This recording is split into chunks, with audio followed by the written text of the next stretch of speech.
The best way to explain this, bear with me, is I once knew a bloke that had a parrot, and every day he'd get this parrot out of a cage and he'd let it fly around free outside in the air wherever it wanted.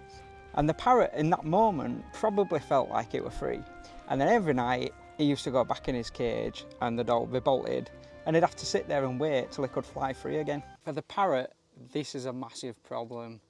Let me show you where we are and I'll explain why as the video goes on. Emma's laughing at me. What are you talking about blooming parrots for? Parrots, Emma?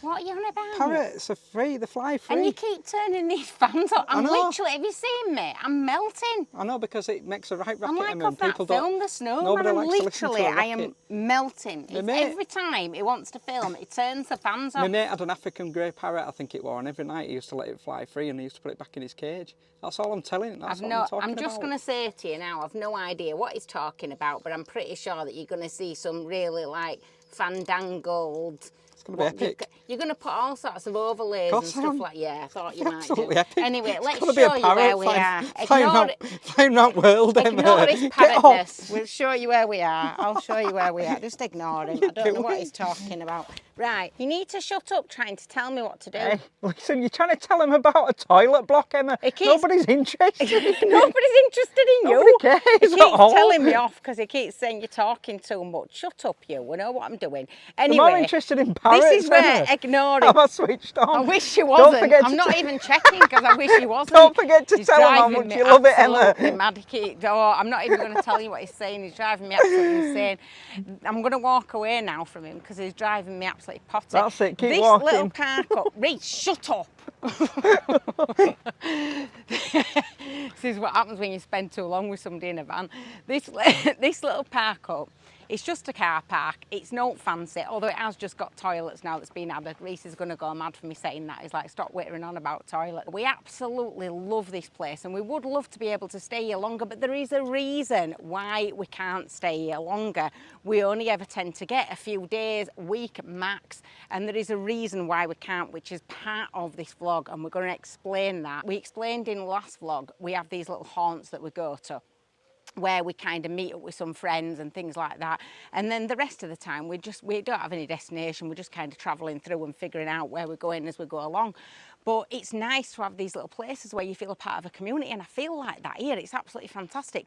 But again, like I say, we're limited as to how long we can stay in all these little places that we have. But there's a massive problem, and we think we might have finally found a solution to it. We're going to head up into town now because Emma wants to go out and have a drink because there's some music festival or something on, I don't know. Emma wants you to stop whittling with that camera and get Daisy's call. It's like trying to round sheep with you when your brain's ticking over. Right, our other one needs to go in the fridge, love. Come on, Reece. In a little house. In a little house. Daisy's got her own little house. Right. You've got a little Chili apartment, haven't you, Daisy? In the fridge. Come on, little girl. Next to the Ollie Ollie. Oh, can you pass me that fan that's been charged as well?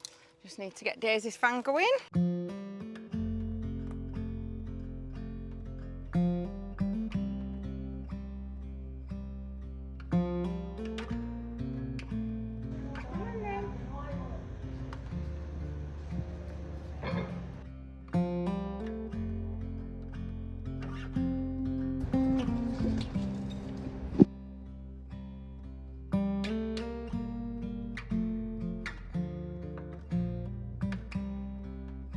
In 2016, 52% of the United Kingdom voted for something that ruined my bloody life. that made a change. Ruined my life. To a lot of people's Shocked lives. me in like Trying a parrot. to do this really diplomatically, Reece. Sorry. They voted for something that changed quite a few people's lives, including ours. Bloody ruined mine. They voted for us to come out of Europe. And for those that don't know, that's called Brexit. You know, there's a lot of people that don't actually know. I was having a conversation with a friend the other day, and he didn't actually know that you weren't able to leave the UK for more than 3 months at a time. We were like, no, that's not possible. And then I was like, how many more people think Not that? possible. So I started to ask a number of different people, and there's a number of different people that I know that don't realise. They understand obviously that Brexit happened, but they don't realise that means that you cannot leave England for more than 90 days and then 180. Yeah, and that's they the don't thing, know it's that. 90 days and 180 was part of Brexit. It was part of us leaving Europe, basically. And for most people, that wouldn't really affect them because you're going on a 2-week holiday every year. So for most people, that wouldn't affect them. But I'm going to switch over to Reece and I'm going to let him. Oh, bless you for going through this. I'm going to let him explain to you. Buckle up for this bit. I'm going to let him explain to you why it affects us and why it's a big deal. If you're new here, we travel all the time in our camper van called Romany. And when we watched those Brexit results come in, we watched it like England at a World Cup final, because our dream, way before YouTube, and actually way before we even started van life, has always been to eventually end up in Spain. And so when we watched Brexit result come in, we were like, please, please, please. And the catastrophic impact of those results coming in were just like, that dream is ended, it's just gone. And we just kind of accepted that. It never really stopped us from travelling, like we've done Italy, Belgium, Switzerland, Germany, Spain, Portugal, France, obviously. What it has done is restricted us massively. So like we talked about before, for those that don't know, you can only kind of come to Europe for 90 days and any 180, and then you've got to go back to the UK. And so, like just earlier today, we've got friends here. This is one of our regular haunts, one of our regular park-ups, just like we have park-ups back in the Yorkshire Dales, for example. And somebody was just saying, oh, what are you doing around Christmas time? Do you want to come to this? And we were like, we can't, because we've got to go back to the UK. And just in the way that we live our lives and travel anyway, like we don't see it as coming on holiday to Spain. Like we just keep driving south. And so for us, it's almost this idea of it being borderless, like we just keep driving. And so there's a constant restriction on us. We travel the UK extensively all the time in our van, and the UK is so bloody easy for van life. We fell in love with it all over again, really, during the pandemic times where we were kind of stuck in the UK. And it's just epic for van life and travel. But one thing that we've noticed is that Emma's health when we're in the UK deteriorates rapidly. So for those of you that don't know, Emma struggles with her health. She's undergone major spinal issues over the years, and spinal operations and things like that. And this last few weeks kind of brought home this whole dream of, can we reverse Brexit for us? Like, can we reverse time? Can we turn back time, like the Tina Turner song? Because we've been through a frightening time, like a petrifying time, over the last, I'd say, month, that just, it made us think, like sometimes in life, you get these moments where we always say, like, don't waste your life, just do what you love, go write your own story. And this last 4-5 weeks could have gone a number of different ways, catastrophically, like genuinely catastrophically. And it made us think all over again, yes, we absolutely love the UK, but can we go back to that original dream?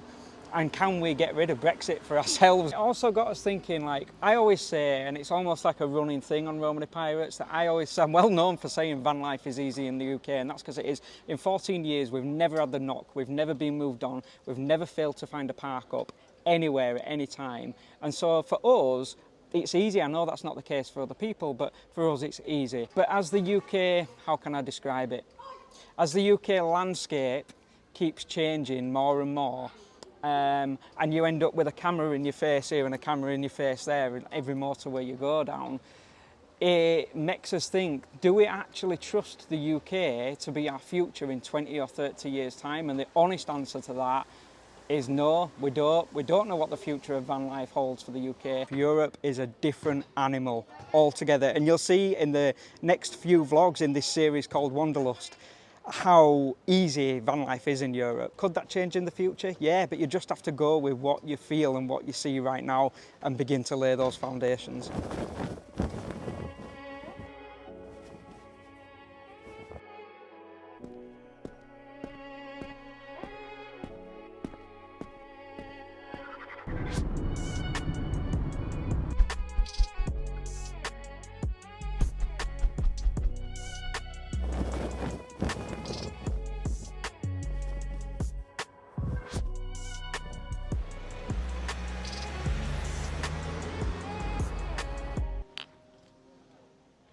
I'm going to keep this brief because if you want to know more about any of my health conditions, you can go back and look at other vlogs. We've gone into it in more detail in other vlogs, and I don't kind of want to dwell on that. I don't think it's good for your mental health to dwell on what you can't do. Over the last few months, I've had a significant couple of health scares.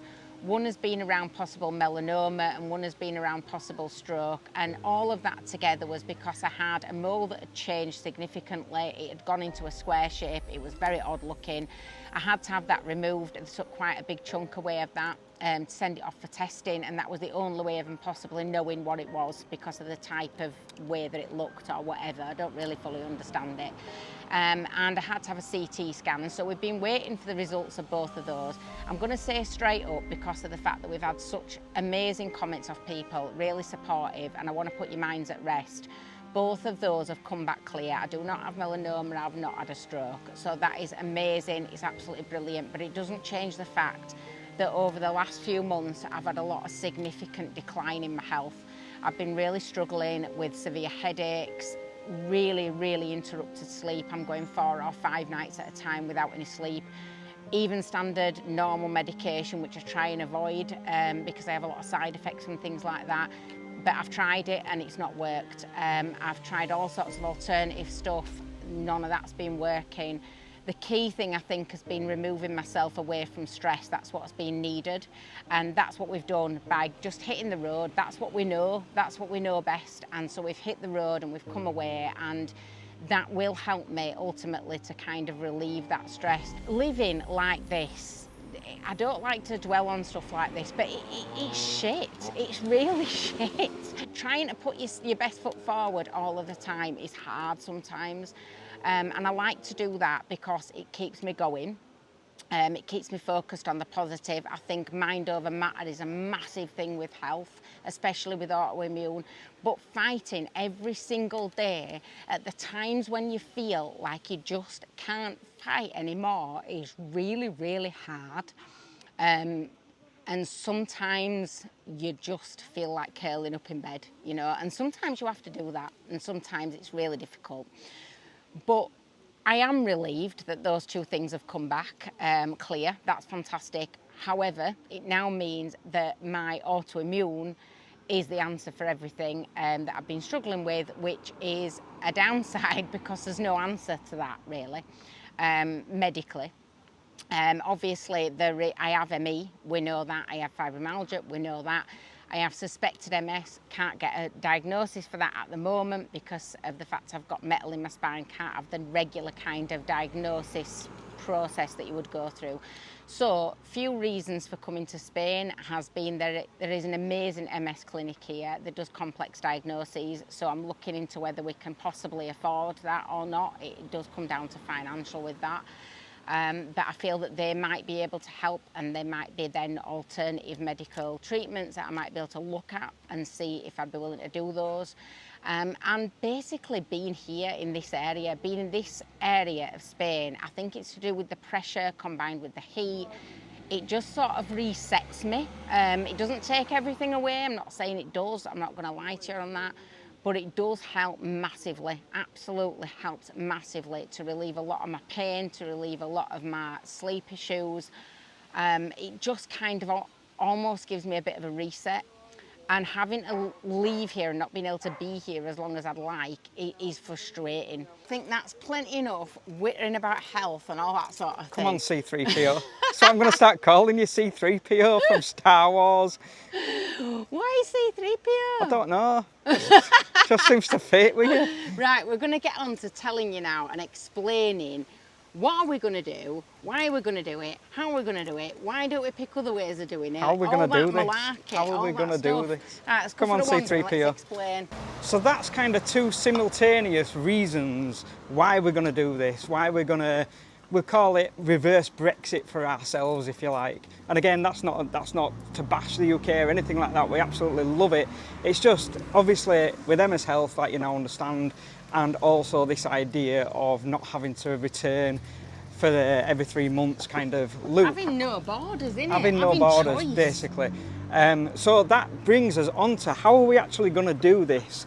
And what does that mean for the future of the channel and van life? Because a lot of you, I think at this point, are going to be worried, thinking, is van life going away? And straight away we'll tell you, absolutely not. It's not going anywhere. We watch a lot of channels where we've loved them and then all of a sudden they stop travelling and they move into some land or they get a property or something like that, and all of a sudden you think, oh, they're not travelling anymore. And that's not what this is about at all. I think you've probably guessed by now, we are going to try and get some kind of property, all land. Emma might get a tiny house finally. Finally Get Emma's tiny house. We genuinely don't know what we that's don't going know. to look like, you know. We've got no idea. And I think also you're probably wondering, like, well, when and why? Why are you getting a house? What, you know? It brings up so many questions, things. does that? The first question is, well, why don't you just do what they call the Morocco loop, which is Morocco's not in the Shenzhen, is that even how you pronounce it? Schengen, whatever it is, area. So a lot of people kind of go into Morocco, back into Europe, back into Morocco, back into Europe, and there's quite a few different countries you can do that in. The reason that we're not doing that, basically, is because, again, you're still working on somebody else's timetable, number one. We also want to be able to, we want to be able to choose when we're going back to the UK. We want to be able to choose how long we're doing that for. We've got family there, we've got a business there. We don't want to be where we're never coming back to the UK, you know, and we don't want to be faffing about with 90 days here and 90 days there and all that kind of malarkey. What we want, and we know there are still rules into, even if we get residency, even if we get permanent residency one day, even if we've got citizenship one day, there are still rules around where you can go, when you can go, how long you can go. But I don't think anybody would disagree that having that kind of, you know, European Union passport, it's a, you know, it's worth its weight in gold, isn't it? And so being able to have that would just give us back the freedom that we used to have. So that's why we want to do it. We don't want to do this kind of loop through Morocco or whatever, because we want to be able to have the freedom of choice. We want to work on our own timetable and nobody else's. And that sums it up, I think. We want our freedom back as we used to have it before Brexit. And we know that this is going to take a really long time. This isn't going to be something that happens overnight. You know, even if you are going for residency, there's rules around that. You've got to stay in that country and not leave that particular country for longer periods of time. There's a lot of ins and outs of it all. So we know that that step is going to take a really, really long time. And we're probably looking at, you know, 5-10 years even. But we can take the first step, and the first step is to look at property and try and get ourselves somewhere, which will also help in the fact that we'd have somewhere where we can kind of have that little bit of community.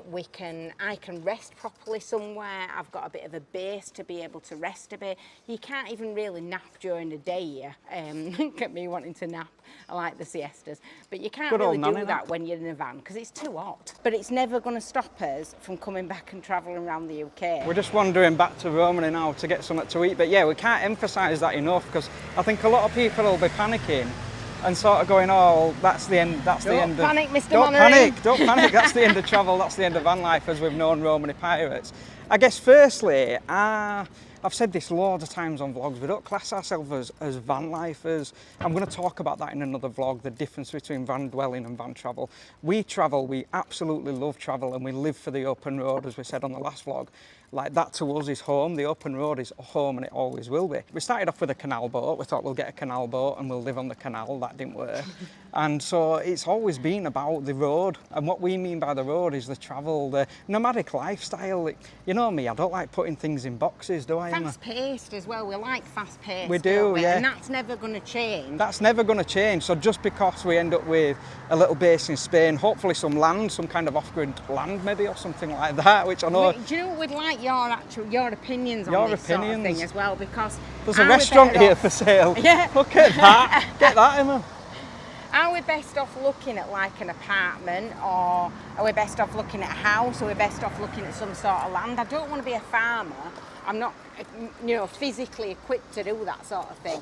And, you know, so whatever it is, it needs to be able to be left for long periods of time, because we're going to be on the road still a lot.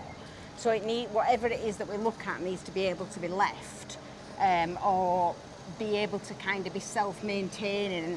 And this is why, like, we could have looked at, do we kind of tell you about this when we've got something? But we talked about it and we were like, no, because we want your opinions on it. We want to know what you think and, you know, what kind of thing we should be looking at. And, you know, people who have done it already, giving us a bit of advice. It's part of our story as well, and part of filming it on YouTube is for you to come along for the whole journey. Yeah. No matter, with no idea how long this is going to take. We are actively starting to look for property. Or land or whatever it is in Spain, but yeah, I mean, I can't emphasise enough. And like, we're on a very limited budget, so it's very going to limited take time budget. in it, you know. I can't emphasise enough, like how this is not going to change how we live. That, you know, we'll still be travelling, we'll still be on the open road.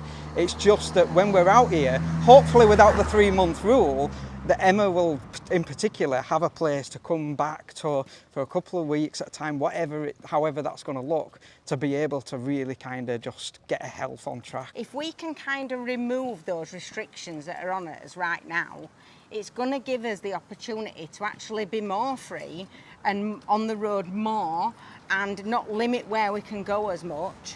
And even though, as well, it's going to broaden the channel a little bit more, because let's say, for example, we did get some kind of land where we've got to build something on it, or where we've got to renovate something, or, you know, even if we've got a little tiny house somewhere where we've got to renovate Tiny house. that. She's going to end up with this bloody tiny house, It's isn't going she? to open up that as well, isn't it? You know, how do you do that? How do you live off grid? Look where we're walking past, look. Estate agents, Emma. They're way too expensive for us though, Reece. We can't afford Oh, them. look at that one. 279,000. And this is why it's going to take a long time, because we don't have this sort of money. You know, we are going to be looking at something that is very small, or that is, you know, really kind of needs to be started from scratch. But we'll have that time, won't we? Because we're not trying to go and live somewhere where we've got time to be able to kind of go back forth within that 3-month rule, to work a bit on something. You know, I'm sure we'll have friends that would want to come over and work a bit on something, and, you know, in return for them being able to stay on the land or whatever in the van. And it's not legalised, you know. Oh no, it's 1 bathroom. It's not 10 beds. Get away.